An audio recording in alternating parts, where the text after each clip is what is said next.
Hello everyone, কেমন আছো তোমরা সবাই? আশা করছি ভালো আছো। তো আজকে আবারও চলে এসেছি কিন্তু একটা নতুন রেসিপি নিয়ে তোমাদের সঙ্গে শেয়ার করতে। চলো, রেসিপিটি কিন্তু আজকে ছিল চিকেন পকোড়া।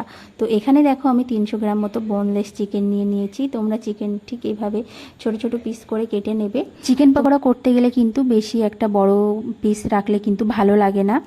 তো আমি এইভাবে ছোট করেই কিন্তু পিসটা করে নিয়েছি। তারপর এখানে আমি স্বাদ অনুযায়ী লবণ, হলুদ, 2 চামচ মতো টক দই আর একটু পাতিলেবুর রস দিয়ে দিয়েছি।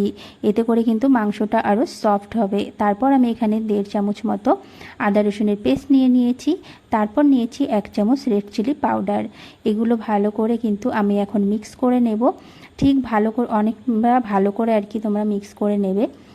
দেখতেই পারছো আমি কিভাবে মিক্স করছি। ঠিক এভাবে মিক্স করার পর কিন্তু এখানে আমি দিয়ে দিয়েছি 2 চামচ মতো কর্নফ্লাওয়ার আর 1 চামচ কিন্তু বেসন। তোমরা দেখবে তোমাদের থিকনেসটা কেমন হয়, পুটিংটা কেমন হয়, সেইভাবে কিন্তু তোমরা দিয়ে নেবে। আর এখানে কিন্তু আমি একটা ডিমও অ্যাড করেছি। তোমরা চাইলে দিতেও পারো, নাও পারো, সেটা তোমাদের মতামত অনুযায়ী দেবে। আর এখানে কিন্তু আমি একটু দিয়ে দিয়েছি গোলমরিচের গুঁড়ো, এতে করে টেস্টটা কিন্তু আরও ভালো হয়। আর তারপর এখানে সব কিছু মিক্স করা হয়ে গেলে কিন্তু আমি আধা ঘন্টার জন্য রেস্টে রেখে দেবো। ঠিক আধা ঘন্টা পর কিন্তু আমি এটা তেলে ফ্রাই করে নেব। তো দেখো এখানে কিন্তু আমি গ্যাসে কড়াই বসিয়ে তেলটা আমি গরম করে নিচ্ছি। তো তেলটা গরম হয়ে গেলে কিন্তু যে আমার চিকেনটাই যে দেখতে পাচ্ছ আধা ঘন্টা রেস্টে রাখার পর একদম গ্যাসের ফ্লেমটা কিন্তু লোতে রেখে তোমরা সব চিকেনের পকোড়ার যেই পিসগুলো তোমরা কিন্তু দিয়ে নেবে তেলে এইভাবে।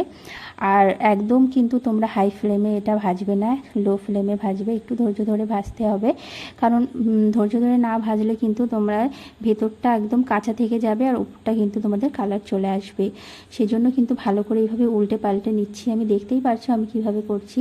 আর এই চিকেন পকোড়াটা কিন্তু ভাজতে আমার 7 থেকে 8 মিনিট মতো সময় লেগেছে। তো দেখতেই পারছো আমি কিন্তু আবারও এখানে এই যে দিয়ে দিচ্ছি চিকেন পকোড়াগুলো, আবারও উল্টে পাল্টে আমি ভেজে নেব।